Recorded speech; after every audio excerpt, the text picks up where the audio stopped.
All right, ladies and gentlemen, welcome. If you joined the session on COVID-19 older people's experiences in real life and data, well, then you're in the right place. I'm grateful to all of you for taking the time to be with us today. We know that data are key.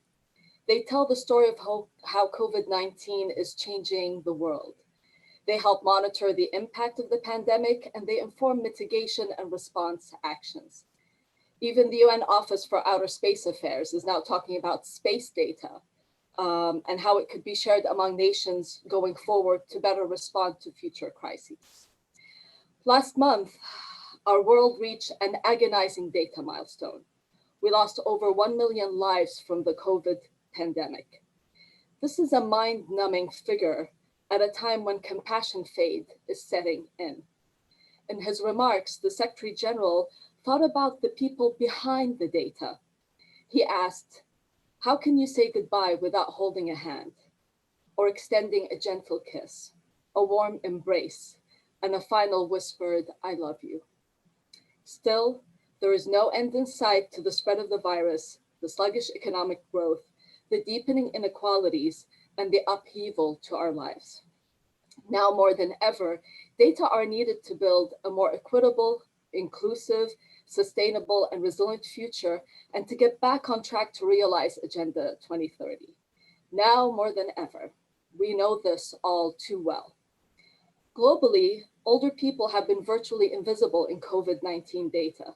This is not new. The independent expert on the enjoyment of all human rights by older persons noted in her report to the Human Rights Council that there is a serious gap in the data available to capture the lived realities of older persons, and that this lack of data is in itself an alarming sign of exclusion.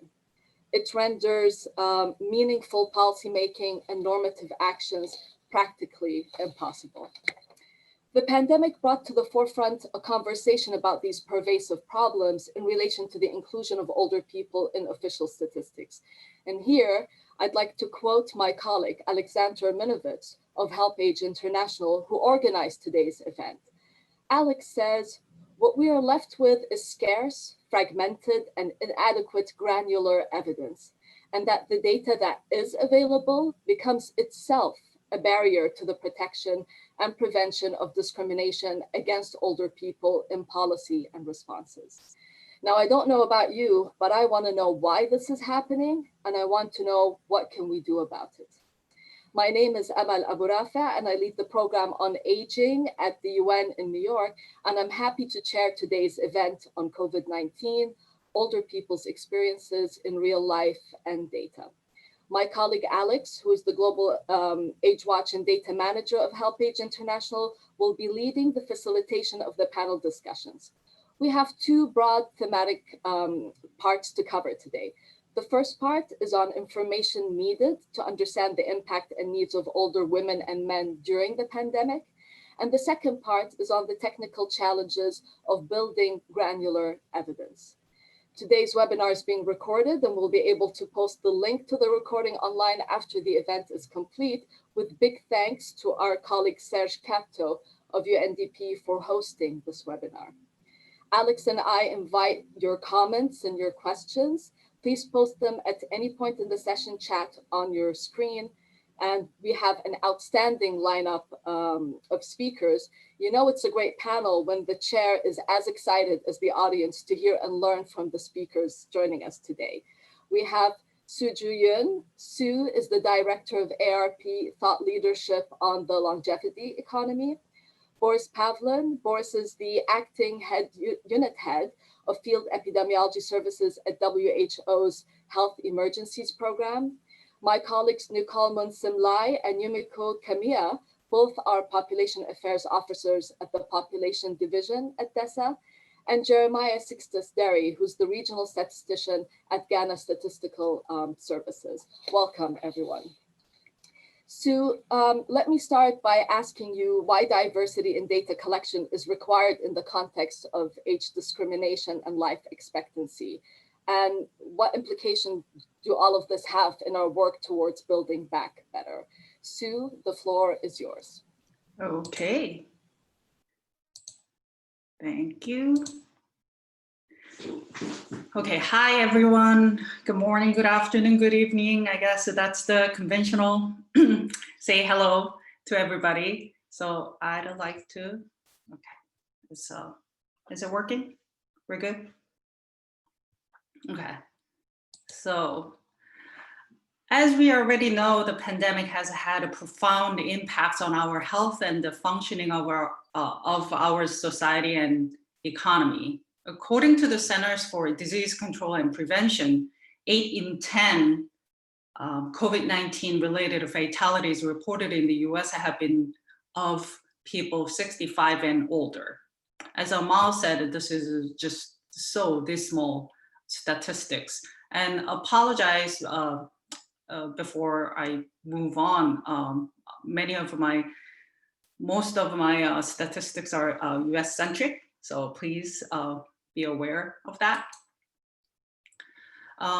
Nursing home residents and workers in the US have been specifically vulnerable to the virus.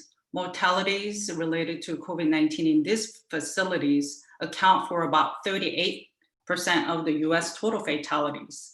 In 15 states, as you can see, at least half of fatalities are linked to nursing. It has exposed the intersectional nature of vulnerability itself. The virus poses for Black and Latinx people much higher risk, a fact that went unmentioned for weeks during the early stages of the outbreak. Yet the pandemic also creates an opportunity as it calls on all of us to reset and to build a more equal world for everyone of every age group. As the US, along with the rest of the world, faces immediate and unprecedented economic challenges due to the pandemic, it is critical to recognize its growing aging population will play a key role in economic recovery and growth to have a better society. So how do we know this? Because older persons have already been contributing a lot to our economy and society. In a report released by ARP, we measured how much people 50 plus contribute to the economy. If they are really, truly takers, as often portrayed in the media and marketing, their economic contribution should have been negative. In fact, we found the opposite. By significant margins, the contribution made by the 50 plus is positive. We were able to calculate how much older persons' economic activities as workers, consumers, and taxpayers generate, including all the ripple effects. In terms of GDP, it was $8.3 trillion in 2018. On top of that, an additional 745 billions worth of unpaid activities was contributed by people 50 plus. Where does that $745 billion come from? It comes from the fact that older persons are a source of family stability and social cohesion.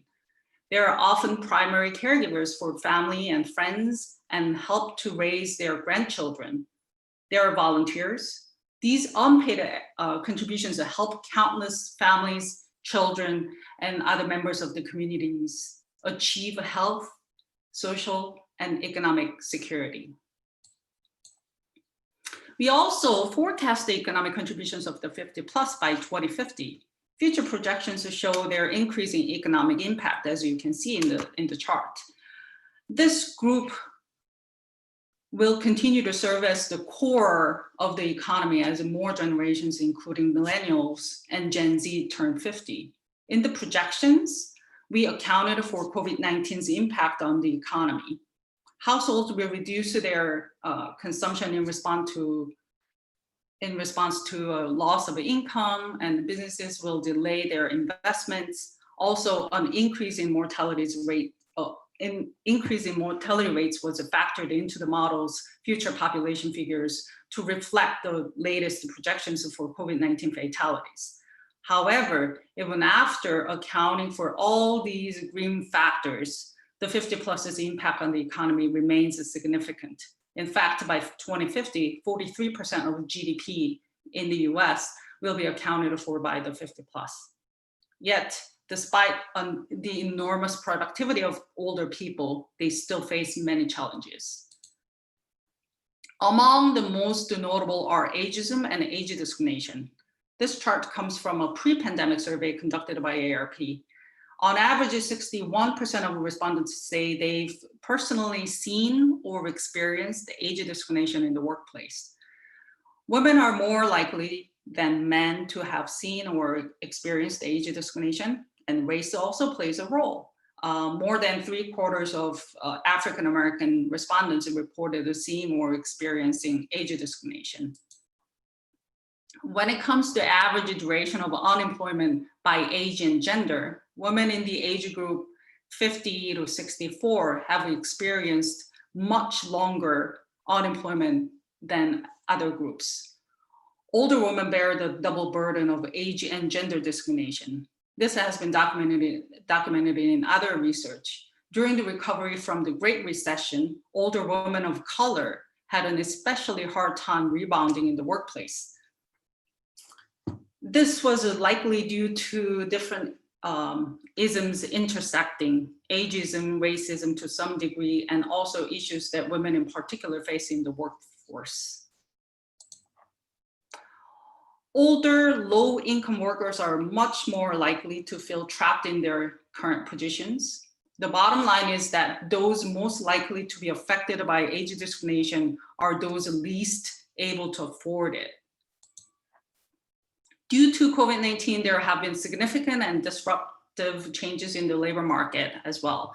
For instance, a large and enduring decline in labor force participation and elevated levels of unemployment will directly affect even more older workers susceptible to age discrimination through mechanisms such as early retirement or underemployment. In fact, we estimate that an additional $140 billion in GDP will be lost in 2030 because of COVID-19's impact on older workers. Now, because of COVID-19, we expect to see that it's going to be even harder for older workers to remain in or re-enter the labor force, switch jobs, or be promoted within their existing companies. So how do we come up with these estimates? Our model considers 3 overarching effects of age discrimination. Involuntary retirement, we look at the incidence of involuntary retirement and decisions to retire because of a hostile work environment or lack of opportunity for advancement as a result of the age discrimination. Underemployment, we analyze the incidence of involuntary part-time labor, the inability to change jobs, and the loss of earnings from involuntary job loss among the 50 plus. And last one is unemployment. We look at the gaps in duration of unemployment for the 50 plus, between the 50 plus and the under 50. So you have a minute left. Okay, so the potential impact of addressing age discrimination in the workplace and the hiring market is modeled separately for 6 different effects on the left-hand side. And we analyze all various different sets of data listed here. And in the US, we are fortunate that we have some disaggregation available in the data to conduct this such analysis. However, there are limitations. First, while disaggregation by age and gender is available, disaggregation by race is lacking. Second, we know very little about the interplay between different isms. Ageism is often compounded by multiple and intersecting other forms of discrimination. In order to help maximize older persons' contributions to economic recovery, we need to take steps to address age discrimination. An important step in this effort is improving data collection. Everyone at this conference knows the importance of disaggregation. In fact, other panelists will talk about more about the importance of disaggregation. In order to document age discrimination more definitively and in greater detail, it's clear what the challenges are. inadequate disaggregation, and the complexity and the cost of addressing those challenges. So we need to think about how we can get at more disaggregated data. Who is innovating? What are the experiments that are happening? What can we learn from those? The data and evidence that we have already are telling us that the intersections of age, gender, and race matter. Data is a prerequisite for informed and successful public policymaking. With the better data, we'll be able to close the existing gaps, highlight older persons' contributions to our economy and society, illustrate their diversity, and change our perceptions of aging. Thank you. Thank you so much, Sue. This was an excellent presentation. And in fact, harnessing population aging for economic progress requires that we challenge assumptions and stereotypes regarding old age. And central to this is acknowledging that diversity that you talked about, which is a defining characteristic of old age. And we know that the pandemic has exposed existing inequalities, and these inequalities determine how diverse groups of older men and women will fare during the crisis. So let me move on to our second speaker and ask Boris, who's strategically positioned in front of what I would assume is the WHO building and within it, to share with us insights on obtaining age disaggregated data on COVID-19. So Boris, the floor is yours. Great, thank you. I'll just share my screen. Okay, I'm getting ahead of ourselves there. Okay, so I'll be providing a perspective on obtaining age disaggregated data for COVID within our global surveillance.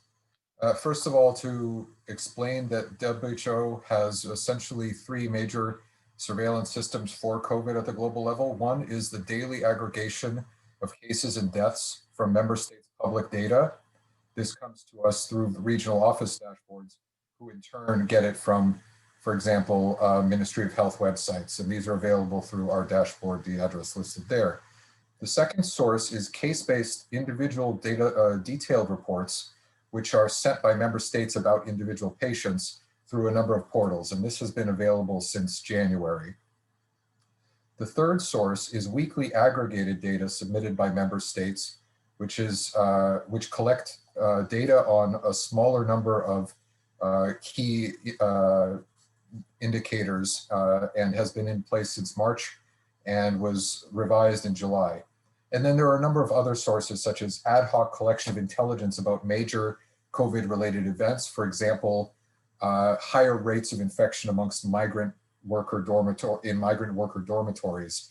You know, this doesn't come through a standard channel. Qualitative weekly reports from humanitarian settings, and death certificate surveillance, which is important and could help address some of our gaps, but the data are yet limited. The limitations of our intelligence are that it was set up to glean cases and deaths directly from member state sources, and all countries have these data, but it is not set up to glean age-sex disaggregation from these sources. Many countries don't have these data at hand, or they don't share them on their public sources. And you may say, well, my country does. Why don't you have that? Well, there's no standardized display format, for example, so we could go manually country by country and collect these data every time, but we would have to do this, set up a separate process for each country, and they change frequently, so it's very, very difficult to do that. And also the age groups used are not standardized across countries, so you cannot easily compare them or aggregate them further, although modeling work can help with this. These are our current data from our case report forms. And you can see from the left-hand side the cases, and on the right-hand side the deaths. On the left, you see that about 10 million of the, about 36% of all global cases are reported and have age and sex. And you can see that the distribution follows a wide range of ages, including in the Middle Ages, but that on the right-hand side, you can see that clearly the deaths are concentrated in older persons, particularly in the 85 plus age range. We do have in a few countries, those that allow their data to be publicly available, the data from country level, which also allows you to see that you have differences between countries quite substantial. For example, you take two countries in the Americas, Argentina and Guatemala, and on the top you see relatively similar cases of COVID, but on the bottom graphs in each country, you see quite a different distribution of the deaths, with Argentina having them much in the older age group and Guatemala having them across a younger and more diverse age range. Another interesting feature is that the age, we are able to then track the age trends over time in cases and deaths. And as you can see in this graph, where 65 and older are the blue color on top, a substantial degree of death of cases were in people in the older age range, and then that was squeezed out slowly, and the proportion of middle age was increased. When looking at deaths, you see, of course, as I mentioned, the older people overrepresenting the deaths in general, but slowly younger people becoming a greater proportion of the deaths, and also, except recently, where we're again seeing increases in deaths amongst older people as a percentage of all deaths. Why do we see these things? Let's first take a look, and then I'll talk about some additional challenges. It's possible that initially detection and testing was focused on cases with severe symptoms, which are more frequently observed in older people. But it's very difficult to get to the bottom of this because we only see those that were reported, not those that were not reported. We've also seen changes in case definitions and increased general awareness, leading to detection of more mild cases, many of whom tend to be younger, and so, again, more young people represented. We are now expanding testing, which allows for people to be tested outside of facilities and in the general public, and especially amongst young people choosing to be tested. It may also be that outbreak hotspots shifted over time to lower age profiles. So, for example, to developing countries or to countries with substantial dormitory populations, migrant workers, and so on. And that's definitely a contributor. Further, we have the very real possibility and the observation that amongst young people, there has been a risky behavior in the after easing of public health and social measures and pandemic fatigue, as we talk about quite a lot, whereas maybe older persons still remain hypervigilant about the possibility of being infected. The resurgence of deaths among older persons in the later weeks could also be linked to pandemic fatigue, or possibly the second waves and third waves, growing cases in countries with older age profiles, such as Europe. Those data can be examined to learn more. What are some of the limitations of our case report forms? First, not all countries report, only about 2/3. Even those that do are only reporting on a small percentage of their total cases in many situations. 5 countries account for 76% of our forms, so it's not that representative. Being a heavy data collection instrument, we're limited in what we could ask. Everyone wants their issue covered. We couldn't think of everything. We couldn't include everything. And further, even of those things we asked for, we don't necessarily get we don't get data for. And finally, countries are reluctant to share very detailed data or to have their specifics published due to sensitivities about their own responses. These are some of the variables and their completeness. As you can see, age and sex are almost universally filled in. I won't dwell on the others, but suffice it to say, we don't get much information about their travel history, their occupation as health worker or otherwise, comorbidities, and so on. Boris, you have a minute. Thank you. On the other hand, we are trying to move to more weekly standardized aggregated data. So far, we have very few countries participating. And even amongst those, not all of them provide us age data. And we are very limited in what we could ask. Age, sex, number of cases, hospitalized, discharged, deaths, health workers, and testing. That's it. We can't ask about where they lived. We can't learn about their socioeconomic status. We can't ask about their setting of infection, whether it was a home, and so on. As this isn't a TED Talk, I don't have any great solutions. One is to increase the awareness about the importance of capturing age data and providing age data to decision makers and strategists. Another is to actually standardize age groups being collected. And we have some work going on in this. The WHO will promote a certain pattern of age breakdown for a variety of diseases. Further, collecting the data is very difficult because of platform issues I mentioned. So we can harmonize platforms. We can also get additional data if we need to by asking countries more specifically. And maybe we need to turn to going to them manually and just pouring through their data and trying to come up with the answers ourselves. But I'm very looking forward to this discussion to hopefully gain some additional ideas about where we could go with getting better data on aging populations. Thank you. Thank you so much, Boris. This was really an insider's view on WHO and data on COVID-19 across the age groups. And clearly we have limited data, and we really appreciate your highlighting the knowledge gaps in that regard, one of which is, as you mentioned, the lack of standardization of age groups across countries. So this will be a good time for us to have a discussion with our panelists and attendees to generate deeper insights in relation to these specific issues that are part of this first part of our session. And I really encourage you to put in your questions.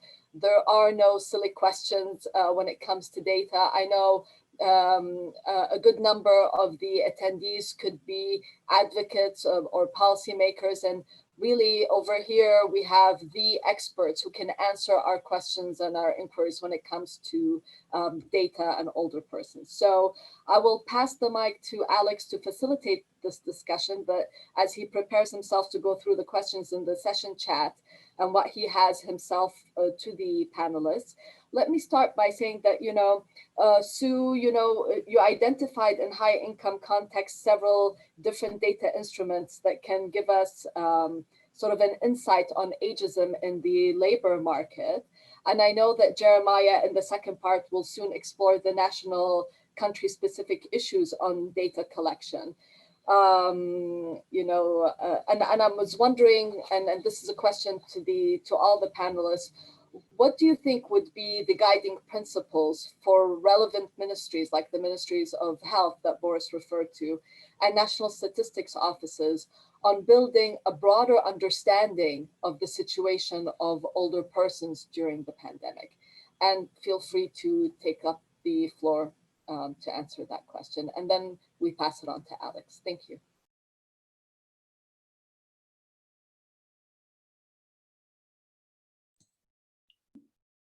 Boris, want to go first? Okay. I mean, because ARP does, we do not collect data on ourselves. So we analyze data that's available. So that's what went into the age discrimination report. We used all different data. We dig and dig and dig, because it's already really hard to find the evidence of age discrimination. You really need to go into deeper into the data.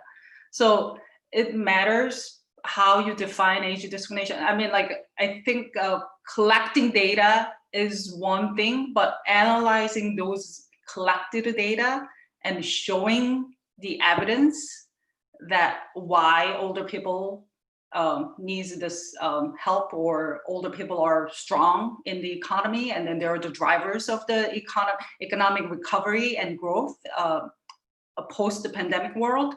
I think we really need to show the evidence.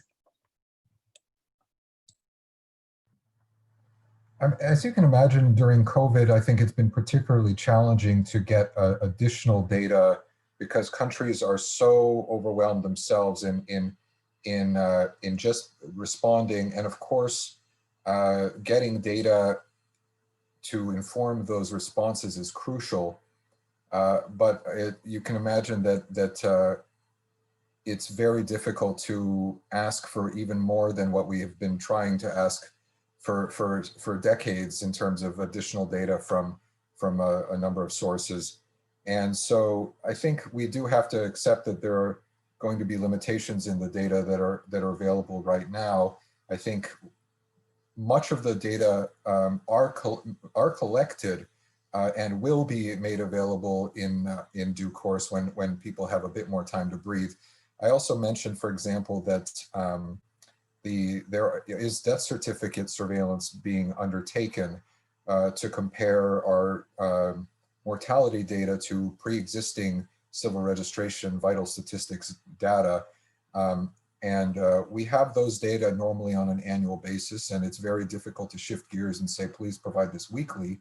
But eventually those data will come to light.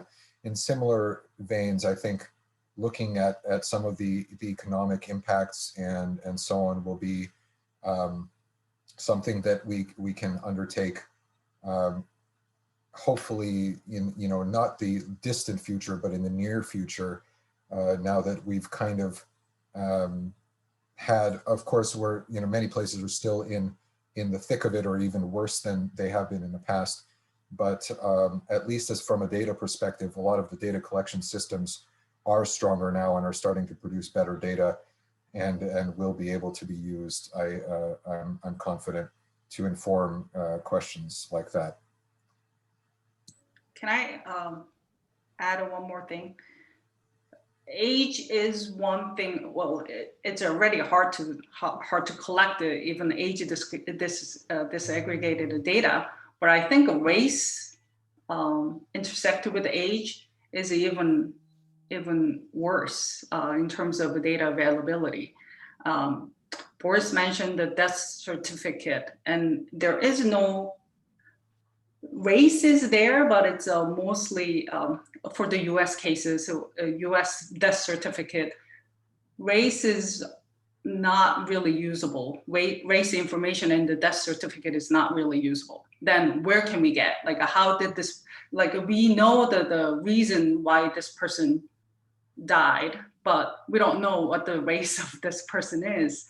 This is, I think there is a really big hole in race data in death certificate or in any other available data. Can I just jump in? And I just wanted to pick up on Sue's point in terms of kind of digging deeper. Well, the need to dig deeper in terms of trying to actually understand a more complex issues around intersection of age, with gender, with race, disability, and other issues, and kind of the current the current data collection efforts that Boris said that will potentially start delivering more evidence and build that understanding. But I guess as statistical offices like Ghana, as they are thinking about what evidence they need to plan further ahead in terms of maybe perhaps retrospectively to understand the impact on older people. I'm just thinking about what pieces of advice or what partnerships or what kind of support that statistical offices would need from ARP, from HelpAge, from broader data community in order to kind of start putting together those different pieces so that the evidence does when they start collecting evidence, and it will become a more in-depth. And I don't have an answer apart from potentially having that the data collection should not be just operate in a vacuum by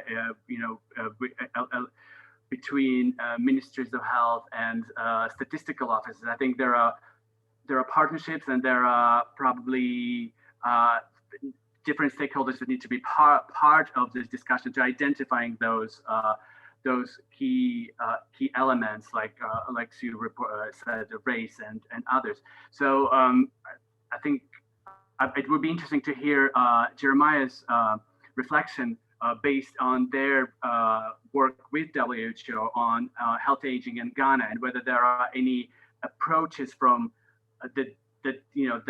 from producing that evidence that we can bring into the generating evidence for policy and response in relation to older people in COVID. Thank you. All right, so thank you, Alex.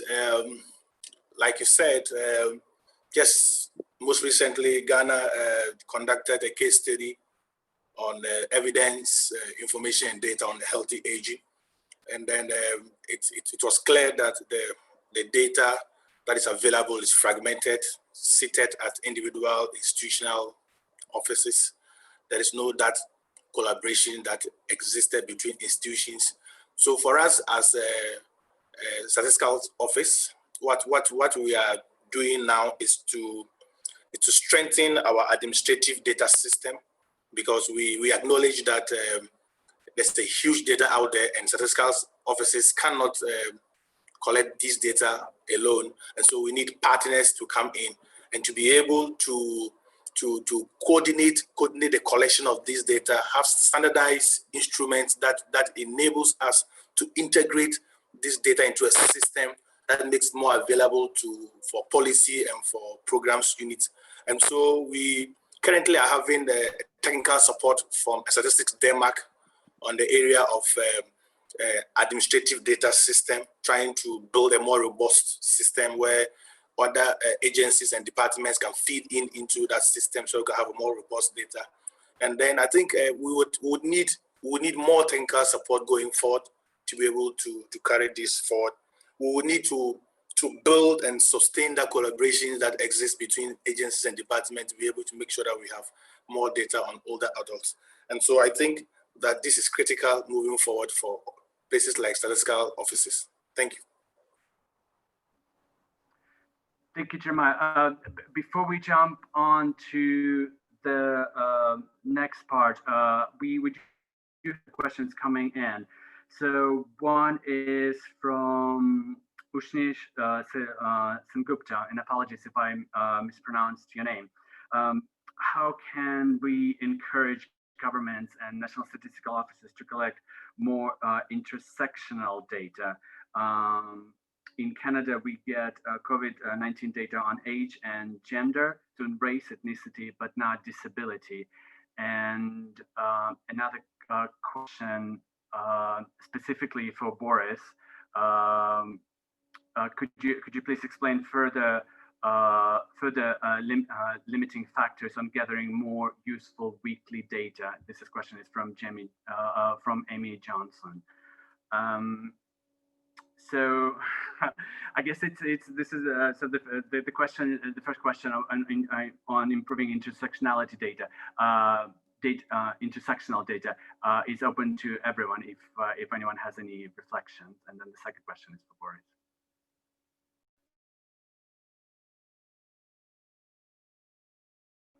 Please go ahead, Boris.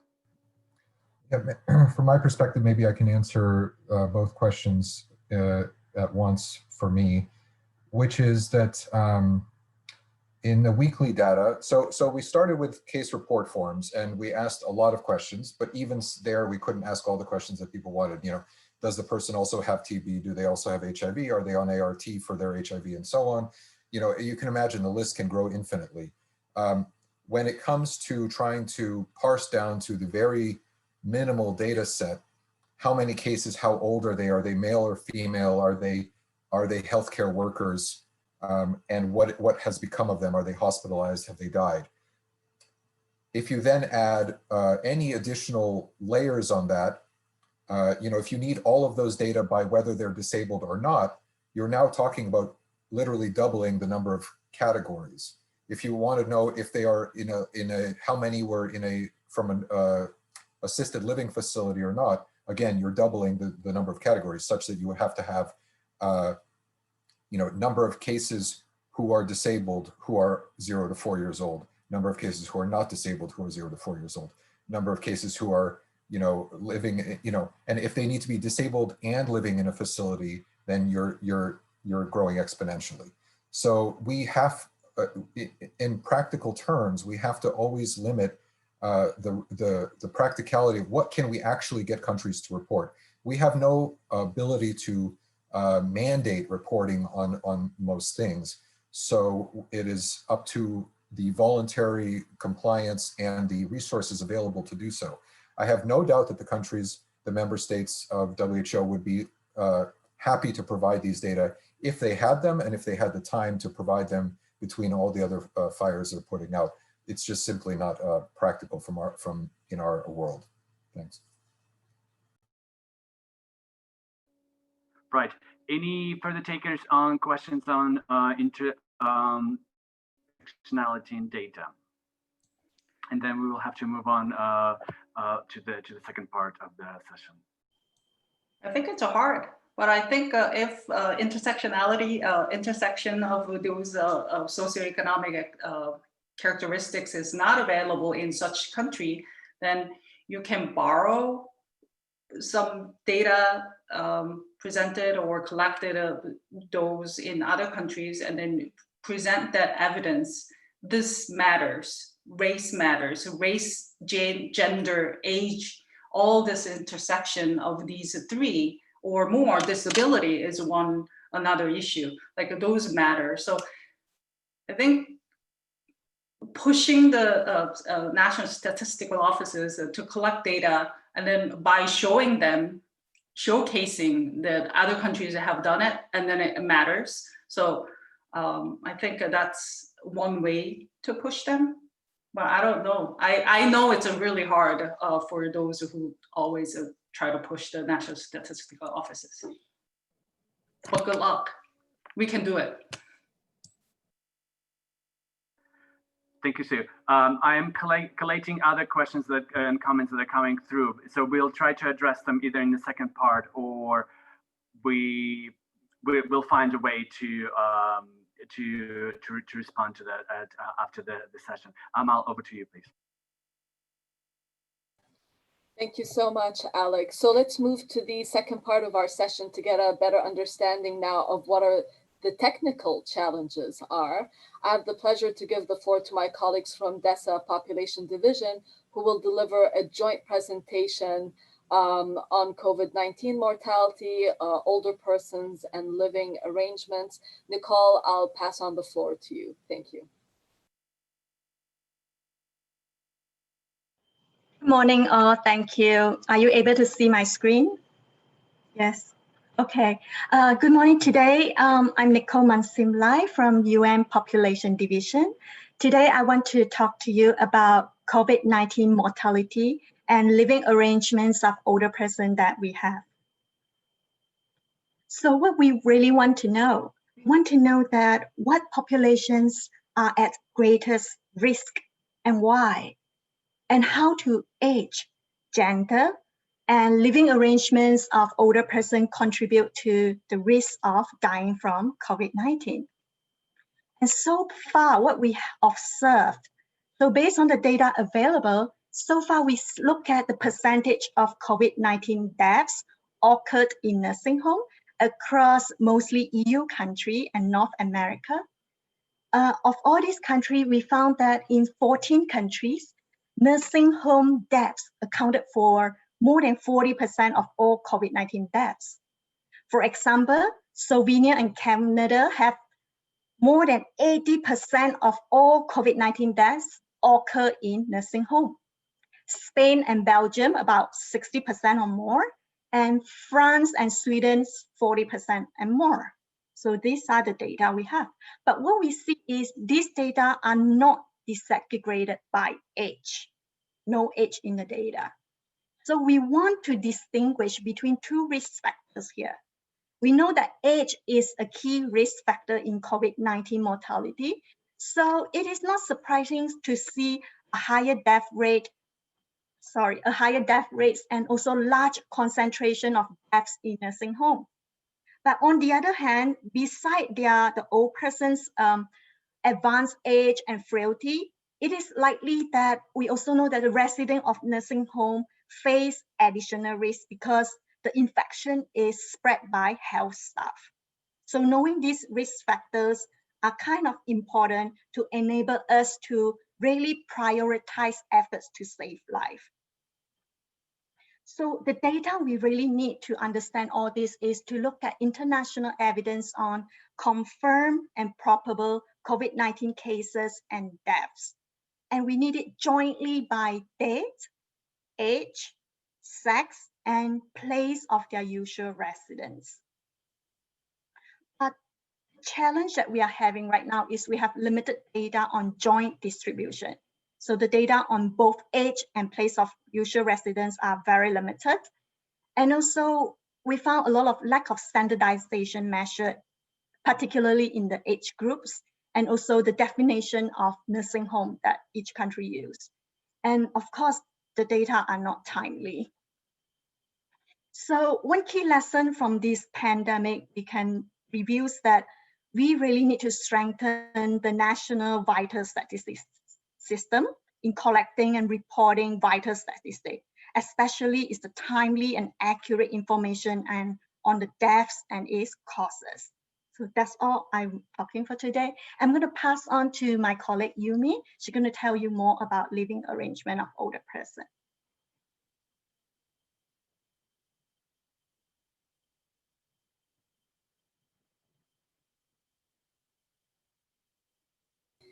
Yumi, can you unmute yourself? Okay. Thank you. Yes, sorry. Good morning, good afternoon, good evening. I'm going to share my screen. Can you see it? Yes. Okay, sorry. Oh, I need to, oh, sorry. Okay.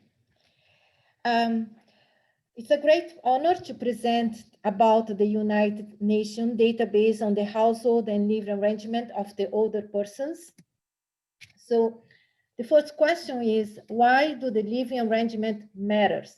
The living arrangement have an important consequence for the well-being of the older persons with respect to the socioeconomic well-being, physical and mental health, life satisfaction, morbidity, and mortality. And it is relevant for the SDGs goals 1, 3, and 5.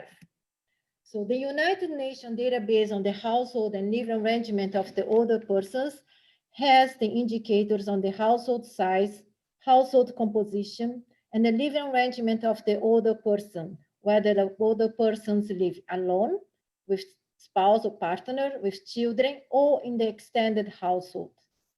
The database estimates are based on 738 unique data sources from 155 countries or areas, with reference data ranging from 1960 to 2018, which cover approximately 97% of the world older population. The main data source are the microdata from the census through the IPUNs, the demographic health surveys, the EU labor force surveys, plus the tabulated data from the UN demographic yearbook. The database is available in the population division website.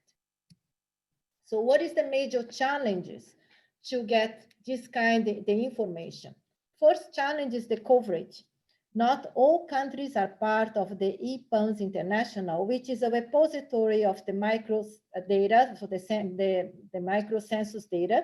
And some countries do not have the most recent census. For example, China, the most recent census that we have is available is 2000, for the United Kingdom, 1991. Most of the European countries have only tabulated data.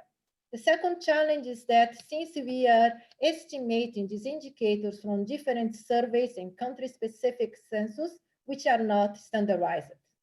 Code used to describe each household member's relationship to the head of the household are not standardized. There is no information about the relationship among the household members, and some samples do not have the marital status or the relationship of the household members are collapsed. The typical case is extended or multi-generational household where many people are called as other relatives or son, daughter-in-law, or daughter that are all collapsing the child or child-in-law. And the third challenge is identification of the household types and the living arrangement. The detail of the household relationship code was insufficient to identify the full set of the household types, and it was not straightforward to identify whether the older person lived with their spouse or partner or with the children. The identification of the intergenerational household, multi-generational, three-generational, and skip-generational household was much more complex. So just giving some flavor of the key findings, which is in the World Population Aging Highlights available publicly. Older persons in Europe and Northern America, New Zealand and Australia are more likely to live either alone or with their spouse, while older persons, the majority of the older persons who live in the Latin American, the Caribbean, Africa, and Asia live with at least one child or with the extended family. There is a gender differential in the living arrangement of the older persons. Older women are more likely and more often to live alone, while older men live with their spouse. When the older women live alone, they are poorer than older men. And older women take more often care of the grandchildren in skip generational household. Finalizing our publication, the highlights, the database, and the technical papers about the methodology of the database are available in the Population Division website. Thank you. Nicole and Yumi, thank you so much for clarifying how age and living arrangements of older persons contribute to their well-being and to the risk of dying from COVID-19. I also appreciate your highlighting what technical barriers mean for our ability in our work to rapidly produce vital information on older people during emergencies. We continue, as before, to count on your very valuable work in the policy and advocacy work that we do in our team. So last but certainly not least is Jeremiah. May I ask you to share with us from your experience representing the National Custodian of Data in your country, the approach to data collection on older persons in Ghana during the pandemic? The floor is yours, Jeremiah. Thank you very much. Let me share my screen.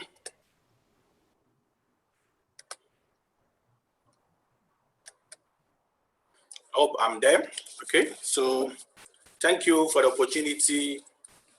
In this presentation, I am going to walk us through Ghana's approach to data collection during the pandemic and focus particularly on older people, and also share with you some statistics about Ghana. Hopefully, I'll be able to do this in 8 minutes.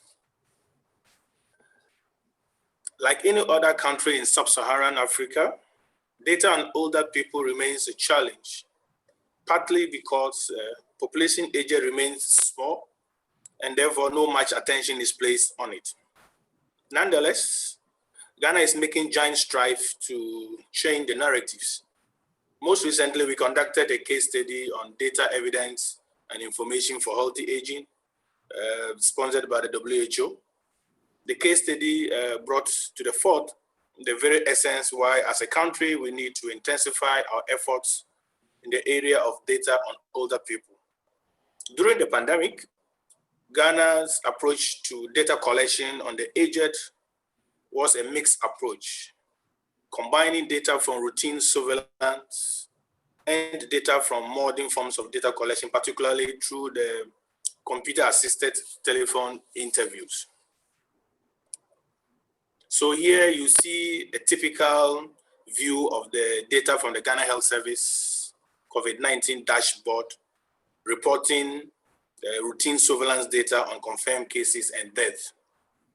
Now, data on cases are compiled from reported cases at health services and from contact tracing from people who came into contact with infected persons. So this particular routine data is collected by the Ghana Health Service. Data exists, I must say, for age groups and sex. So I would like to share with you our current situation in terms of confirmed cases and deaths. And so as you see the graph portray, This is as at 18th October 2020. You will observe that at older ages, the percentage contribution to cases declines, as you see, 16.1 to 5.0, and however, death increases. So the other approach to data collection was using our COVID-19 rapid surveys. So with support from the Ministry of Health, the Global Partnership for Sustainable Development Data, and the Department of Geography at the University of Cape Coast, we developed a data hub and monitoring dashboard. This platform was built to provide real-time information on the distribution of cases and provided data on documentation and on risks and vulnerability factors, which was very important to track the cases, particularly the distribution of persons 60 years and older per square kilometer. Also, to measure and monitor the impact of COVID-19, a series of rapid surveys dubbed COVID-19 tracker surveys was carried out with support from our partners, again, UNICEF, the World Bank, technical support from Innovation for Poverty Action. We're able to use the tracker surveys to measure the impact on businesses, which we dubbed the business tracker, on local economy, which we dubbed the local economic tracker, and particularly on households and jobs, which we called the household and job tracker. Permit me at this point to focus a little more on the household tracker and share with you some interesting findings about older people. So now, on methodology, the household tracker survey was designed to measure the extent to which the coronavirus alleviation program and other micro interventions, as well as individual and household behavioral responses, dampen the effect of the pandemic. So the survey comprises of two models, Model A and B. Model A measuring, taking effect on household units, and then the Model B looking at the intra-household changes. So now look at some highlights from the household tracker results on older adults. So this snapshot here shows the impact of COVID-19 on livelihood and healthcare, particularly for older people in Ghana. So as you observe, households with older adults 60 years and over as primary respondents were the hardest hit in terms of being unable to buy medicine in the last 7 days prior to the census. You can observe 11.8 and that of 14.1 here. Some other highlights looked at food insecurity for household members. So again here, you observe that households with older adults as respondents seem to be less food secured. So you observe that about 40.5% of households here mentioned they were unable to eat healthy food, and some 20.7 also mentioned they went without food at all. Continuing with some highlights, we looked at some coping strategies of households during the pandemic. The strategies used by older adults were to depend on assistance from friends and family, or sale of assets, and most likely to sell their harvest even in advance. These were some coping techniques adopted by households where we have older adults in it. For the sake of time, let me not continue with more, and let us look at what are some of the key barriers to data collection during this period. So even as COVID-19 presented us as a challenge in dealing with rapid data collection, yet it presented us with an opportunity to change our way of doing things. So one way was adapting to new technology. So the adapting to the new technology, particularly through the use of computer-assisted telephone interview, became a challenge for us as a country, because that was the first time we were to use such technique in data collection. So we want to thank our partners, IPA, for the support in this regard. Again, you would observe that the use of telephone interview demands that people have mobile phones. So ownership of mobile phones vary greatly between the young and the old, and also between communities and among sexes, particularly between male and female. These marginalized groups often has less access to technology, and this can bias the outcome. This particular barrier to reaching out to older people was really a serious issue when we were conducting the survey.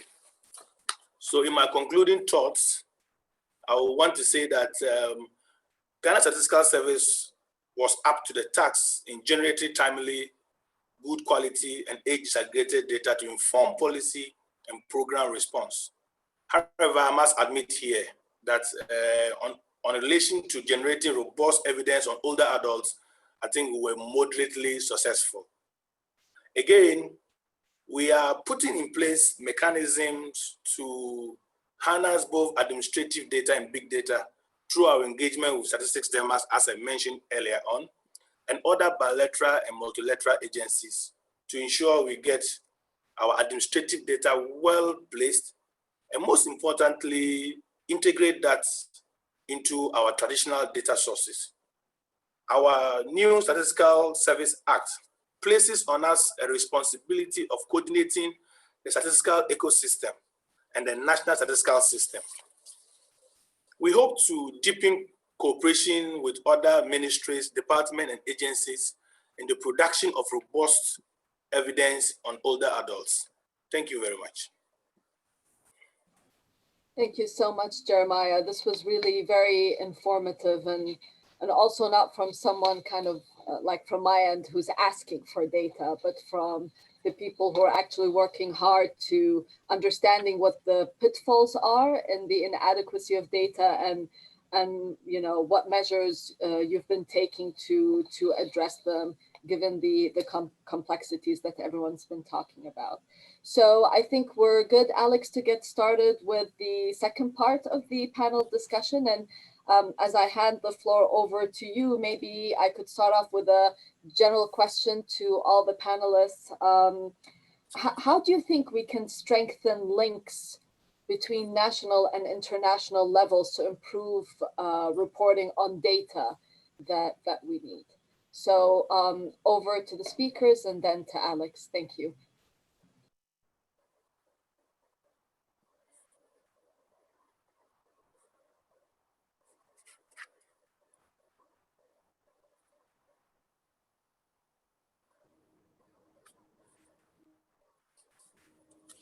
And so I want to come in here.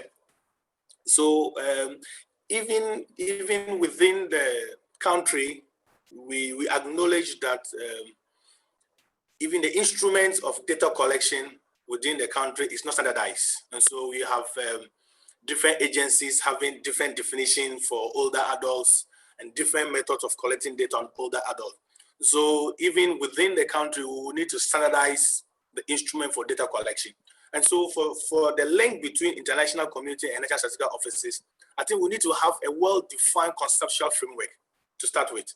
Okay, so this will then feed into the various countries to understand the data that is needed by the international community, and then together we're able to collect these data in a uniform manner that will make analysis easier. So to begin with, I think developing a conceptual framework and communicating same to all national statistics offices is key to making sure that we're able to get data from NSOs. Thank you very much. Please, Boris, go ahead.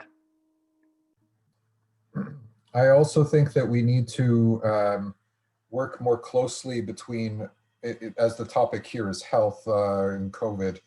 Well, it's partly on health, and I'm sitting in front of the World Health Organization. The link between ministries of health and national statistical offices.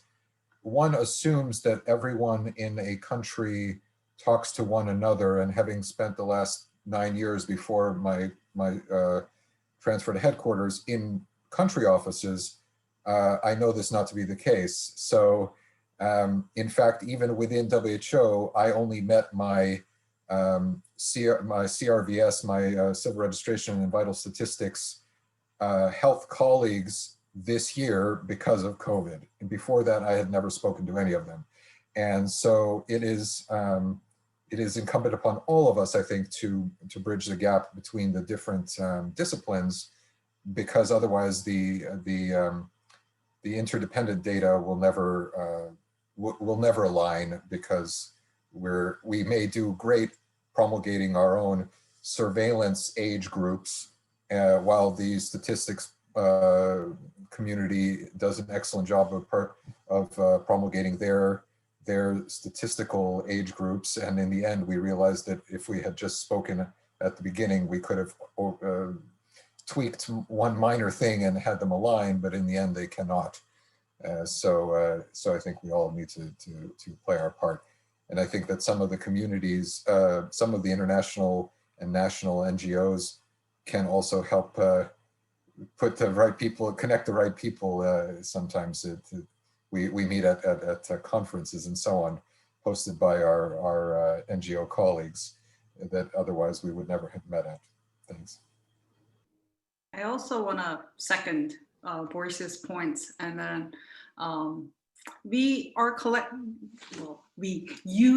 you guys are collecting data to inform policies, right? Policies that could help older people, that could help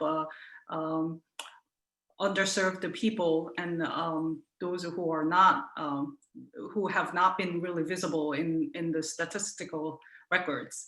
So I think, yeah, the conversation between between ministries and the statistical office is like absolutely necessary, and also like between those who are making policies, the policymakers also really need to be informed what data, what kind of evidence that's available. So thanks. Thank you so much, Boris and Sue. And certainly you, looking at the comments coming in, I think greater cooperation between the health ministries and statistical offices is something that that's coming through the comments as well. And there are quite a lot of comments also on the Zoom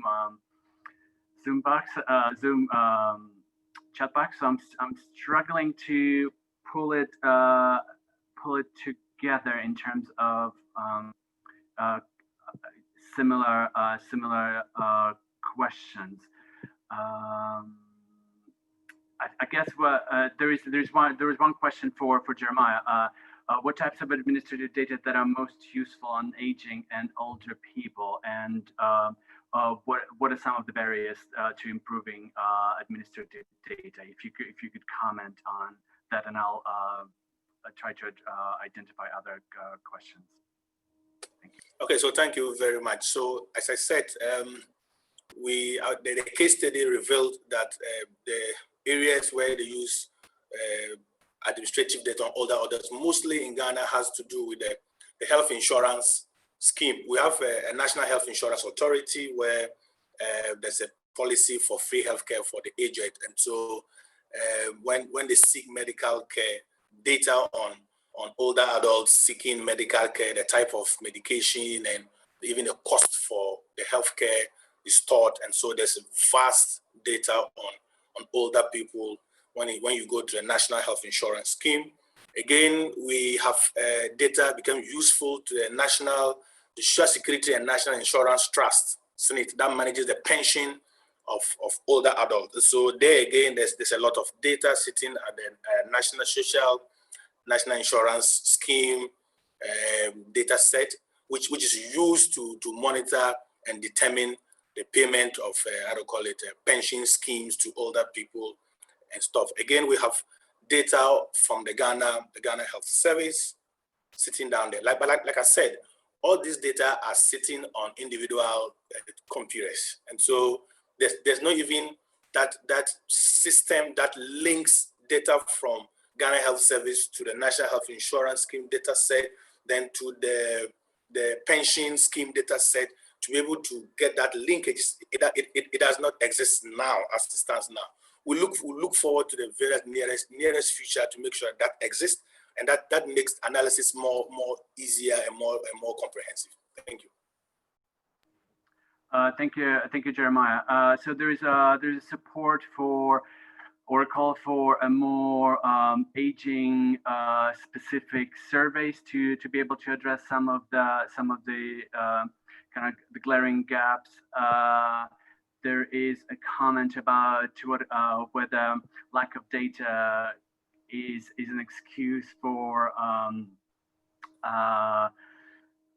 policymakers to not to act on it, and there are a lot of comments, kind of supportive comments in terms of the quality of the presentation and the content. I know that we're getting close to our time. Amal, should we move on to kind of wrapping up part, and any further questions that we haven't addressed, we will find a way to post them after the session. Thank you. Yeah, thanks, Alex, for sure. I was just thinking the same, and was asking Serge if we're able to save the web chat, and we will be. So we'll go after our speakers to get some of those questions answered, because some of them are quite interesting, and I myself would like to know. And we'll be sure to find a way. Perhaps we can list them on our DESA aging website, and others for people to follow up on. So as we wrap up, I'd like to give, since we've covered so many topics at so many different levels from so many different angles, it's only fair to the speakers to give each and every one of you a minute or two to respond to what you think after having this conversation is the final big picture question of, what key message should we take from this session, whether it's a practical message or an aspirational message. Sue, why don't I start with you? Sure. Yes, a great conversation. Thank you for all panelists, and also the chair, and also older people are already paying a price of their invisibility, I think, through age discrimination and all other ageism intersecting with the other isms. So more we can produce the evidence on the contributions of older adults to our economy and society, the more easily that we can contribute to overcoming those negative perceptions about their integration within the framework, and then data collection, and eventually policy making, because data is one thing in order to create policies that will help older adults. So that's, I think we need more data, and then we need more evidence to use those data. Thank you, Sue. Boris, what's the key takeaway message? I think I have two. One is that if we could do this all over again, I think we would probably do some things differently to collect better data on age and on older persons, especially as we've now seen this pandemic affect older persons so much. We probably could have squeezed in that one extra question about living where they're, the location of their residence in terms of aid facilities or otherwise. But I think the other thing is that there is really such a wealth of data out there, and now that we have kind of a little bit more breathing room in terms of having set up our more standard systems, which aren't going to answer these tough questions, we need to link up and really share the data we have through surveys, through national and subnational data sets, and really start to answer these really tough questions. And we've already started doing that within WHO to try to look at the remaining unanswered questions about COVID, and I think this is certainly one of them. So I look forward to making some progress in that area. Thank you. I love that attitude, Boris. If we could do it all over again, boy, would I change so many things. That's wonderful. Thank you. I'll pass it on to Nicole and Yumi. Okay. As for me, one realistic action we can take right now is that we see that the pandemic reveals the need to have common standards and national data on vital statistics on deaths. And in many places, these confirmed and probable cases and death by age, sex, and place of usual residence are collected, but not tabulated and not reported. So the practical thing is to get this data published. So what is the blue sky action that we have? So actually this shouldn't be blue sky, but unfortunately it is, although UN has been assisting countries to improve their national vital statistical system for decades, since 1949. But progress has been made ever since. But there are still some deficiency, however, in many countries. So national vital statistical system needs to be strengthened further to report timely and accurate vital statistics on deaths and its causes. So part of this building back better has to be prioritizing the efforts in data collection and reporting. Thank you.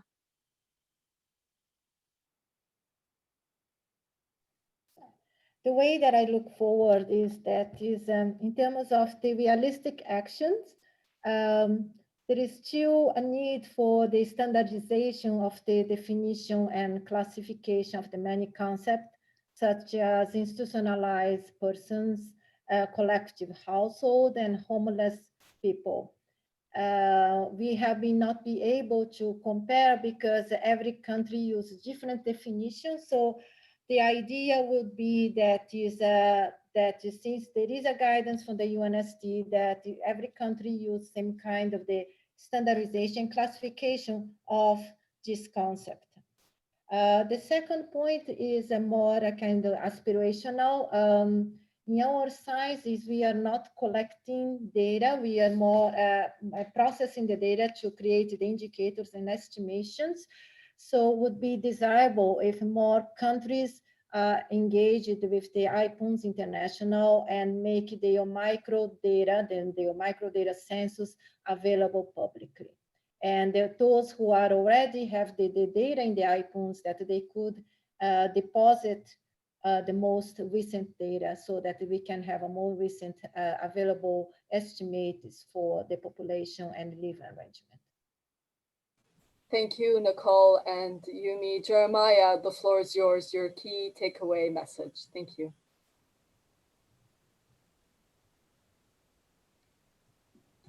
Jeremiah, can you please unmute yourself? Thank you. Thank you very much for this opportunity. And I must say that data on older adults remains fragmented. And then partly because the production of this data is just a byproduct of administrative work for institutions. So there's no direct focus on wanting to produce data that will be helpful in analyzing issues concerning older adults.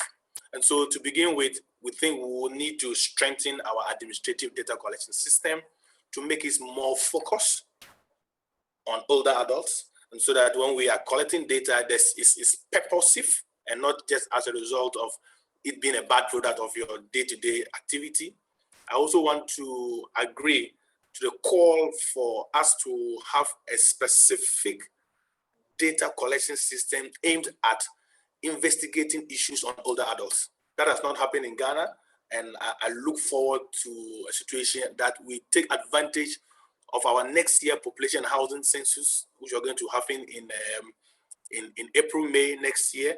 I hope after the census, we'll take advantage of that to then dwell into a more in-depth study on older adults to begin with. And I think that will help us as a country. Thank you very much for all of you, and thank you for the audience. Thank you so much, Jeremiah. We really appreciate it. And Alex, I want to thank you for doing an amazing job, facilitating the discussions. And I see you very busy behind your screen. taking notes. So perhaps if you could just reflect on those and share with us some, key highlights on what worked and what didn't work from the discussion we had today. Thank you, Amal, and thank you so much to all the panelists and all the participants. I think there's a wealth of insights that came through this session. So, and I'm sure that I will miss some of the points, but I guess going back to the question of what did we get right and what did we get wrong, and perhaps. Perhaps a little bit premature to say that we got things right. Perhaps it's more like we are on the pathway to right, whatever that right is. And I guess for me, it's kind of like this huge puzzle. And we have some pieces, like we have information at the global level on mortality and cases, and we can have a little piece on gender and age disaggregation, but then on the other hand, we're missing a piece about situation in care homes and in different other settings. We have a piece on kind of the social impact as highlighted by Jeremiah and by Sue. We in a low-income country and in a high-income country, we can build a picture of access to services, access to food, but in a high-income country, we can also explore the on the impact of ageism on older people in an employment sector. We also can have a picture of, we also have a little puzzle piece on vulnerability of older people through the lens of living arrangements. But we don't have pieces on kind of the different intersections of age, race, and other characteristics. And if we're looking at the kind of at the technical level, what worked, there is a surveillance system. Yes, it is working, but it has its own challenges. And as we heard from other panelists, that there is pieces around two separate puzzle pieces around sharing information within a country, across ministries and across partners, but also sharing information with WHO and other stakeholders that we are missing. And certainly a big, it looks like a recurring theme was around lack of standardization of concepts, approaches, tools, and this is another missing piece in this puzzle that we are trying to address. So that's how it looks for me, and I'll hand it over to Amal to make final comments. Thank you. Yeah, thank you so much, Alex. This has been such a rich conversation. I'm not done with you guys. I'll probably reach out bilaterally to dig in some more and really better understand the situation and the conversation that we've been having, because clearly the lack of age disaggregated data is making it difficult to carry out evidence-based analysis to the socioeconomic impact of COVID-19 crisis and to facilitate targeted and mainstream policies for older persons. And from our end, that's what we always call for and ask for. And I think to echo what everyone said in terms of actions that we can jointly take moving forward, some practical actions would be conducting a review of published literature about COVID over the life course, which was suggested by Boris, and extracting age data from public sources, which is doable, but will require resources. And of course, as Jeremiah highlighted, let's do a focused research on older persons and not have them as byproduct of what's being done. In terms of more aspirational actions, clearly, I think the part of the Building Back Better has to be prioritized efforts in data collection and reporting, because everyone, is encouraging data producers to include issues of older persons as a primary focus, as Jeremiah had mentioned, and also to promote access to raw case-based data while making sure, of course, that they are anonymous. And then my own takeaways, which are there's some no-brainer actions here that we need to do. I mean, developing a conceptual framework to guide and standardize the work is key.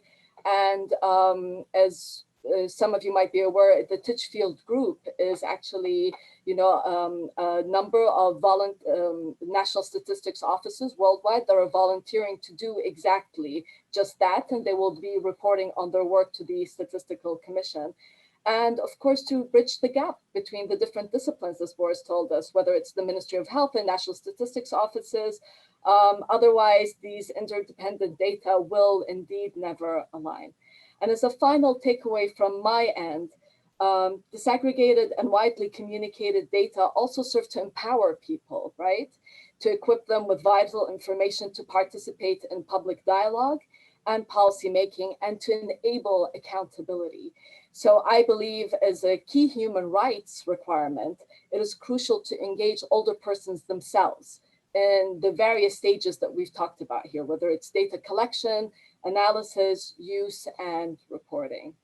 I want to thank our hosts, the organizers, the speakers, my partner in crime, the facilitator. It's a real treat to work with you, Alex, for a really amazing session.